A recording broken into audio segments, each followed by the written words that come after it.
Hello, welcome back for another pen talk. Thanks for tuning in.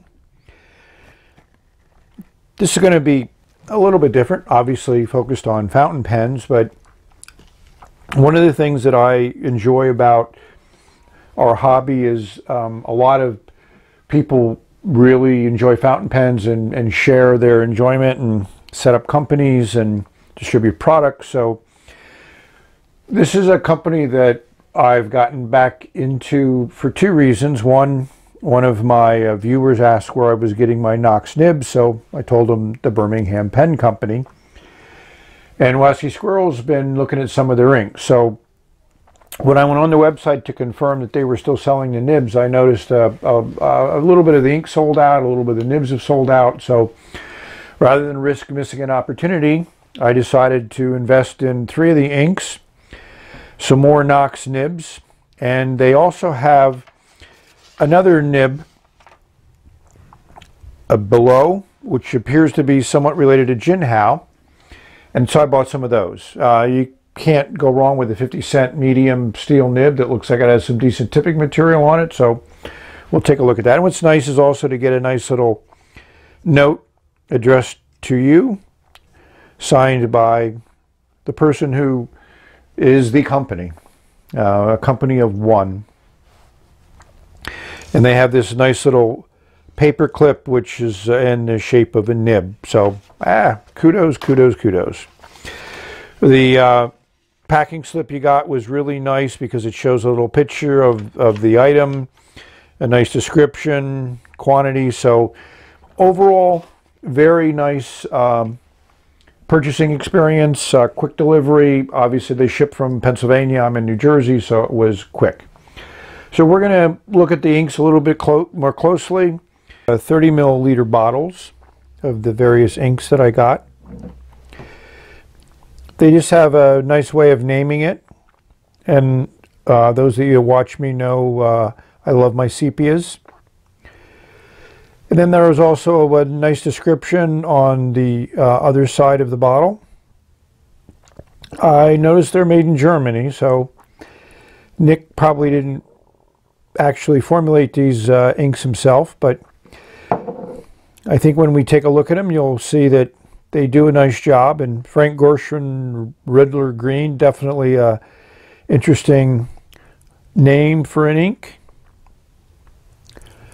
So I appreciate, the attention to detail, the historical impact. It's just fun.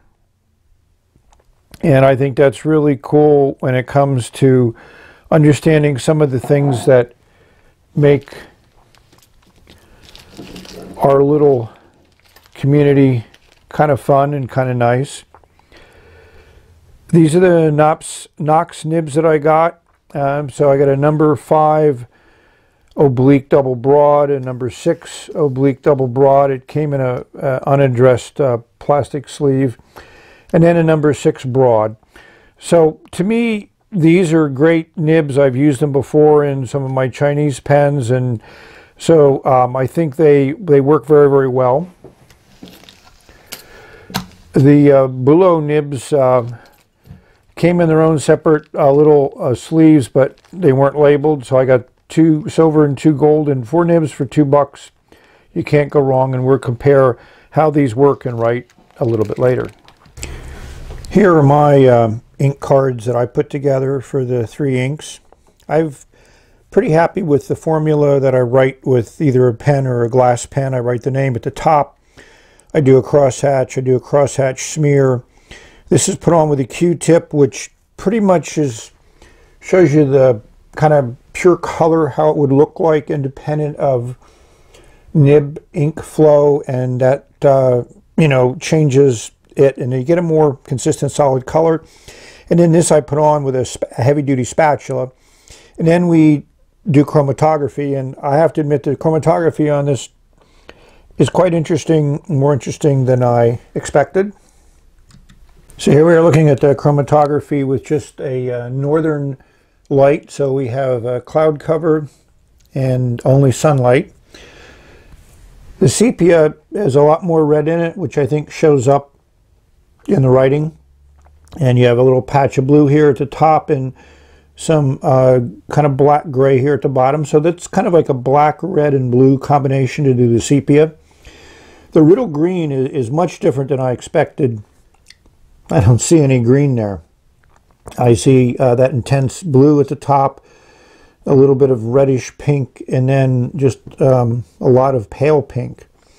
And then the alternator crimson shows that it could have some water resistance because that original line I put down and then dinked in water, it stayed there, nice dark line, and then you get a nice, pretty good crimson here, a little bit of pink, a little bit of purplish blue. So we're going to now take a look at this under LED light.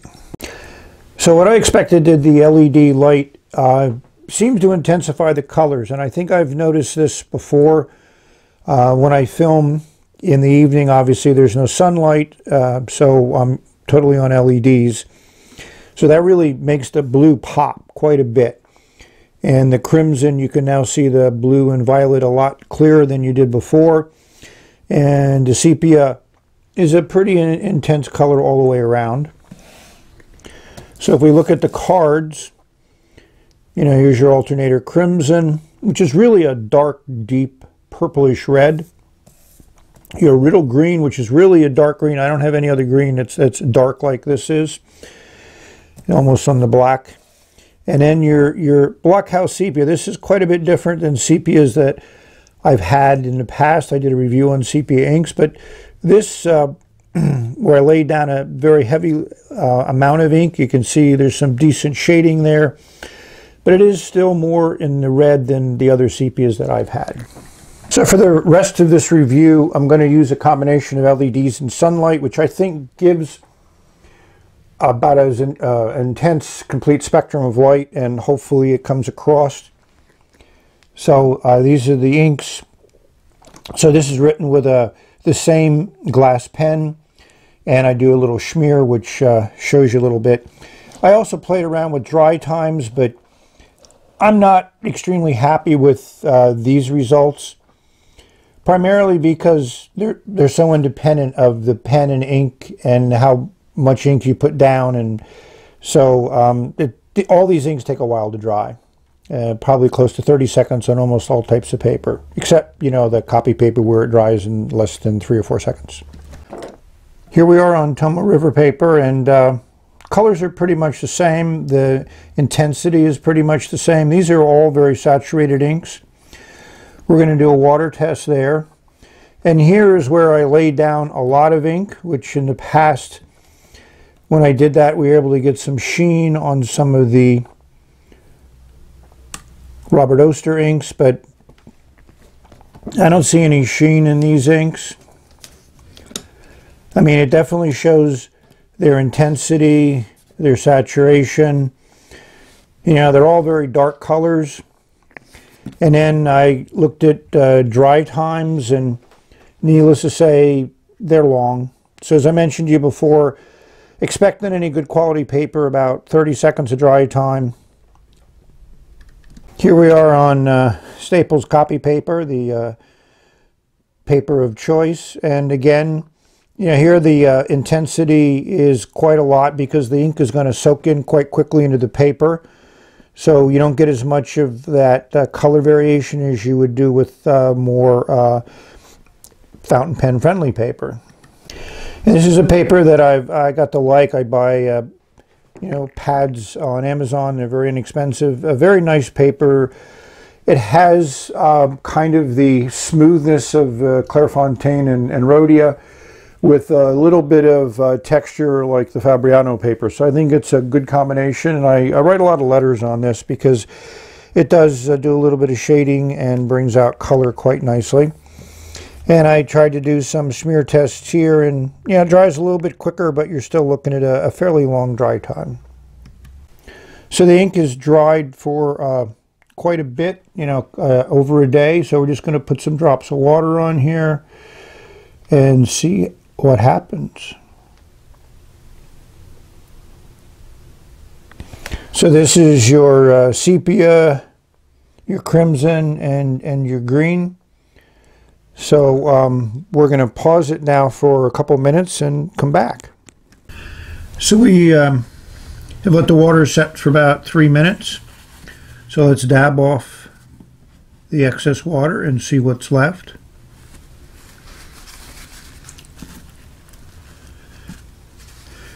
Well, it looks like the green is pretty much no resistance to water. The sepia has more than I would expect, and the green kind of shows what I would have expected. There's a dark color left, which is what we saw from the chromatography. So it's hit or miss on water resistance for Birmingham ink. So to me, unless I specifically get an ink that's permanent, waterproof, archival, however you want to state it, I'm not going to expect any permanence, so I'll assume that they're all pretty soluble after they dry. So I just picked up 3 pens that I felt were worthy to do the ink review with. This is the Nemocene Singularity in Aqua. I like it as a medium nib, and I put the sepia ink in here.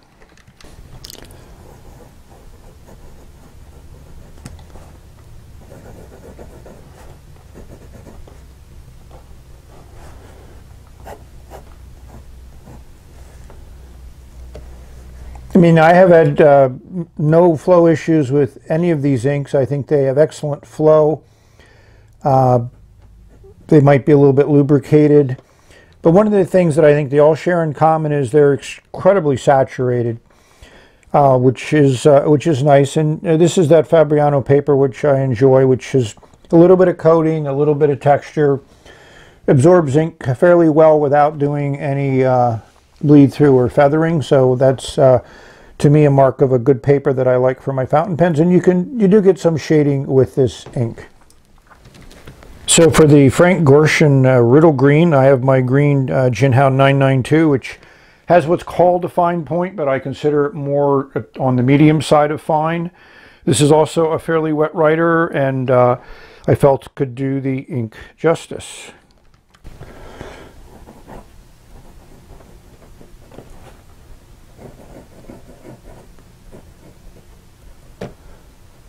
I mean, it is finer than the medium on the Nemocene. Not a lot, but a little bit.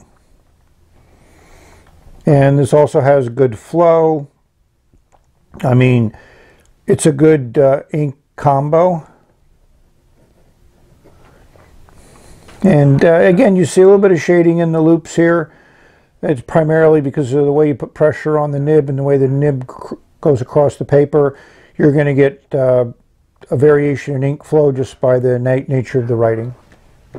So for the crimson ink, I picked this Wing Sung 3003, which has these interesting red ends or reddish ends on them.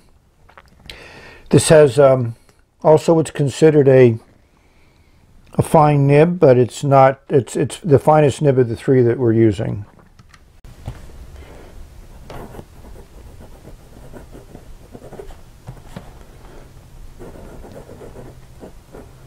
I think you can see how this is a finer line. And that's one thing nice about these super saturated inks is, you know, fine nibs are still going to lay down a very nice line. And again, you can see some variation in the loops here. So this is another enjoyable combo.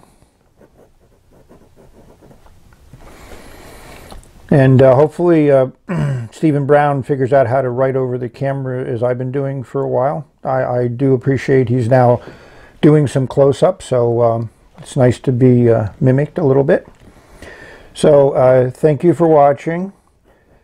I've decided I'm going to do the nibs in another video because this one's already gotten pretty long and this is a focus on ink, so look forward to that in the near future. So this is the end for now. Until we get together again, may you have many great writing experiences. Enjoy inks, pens, and paper. Bye.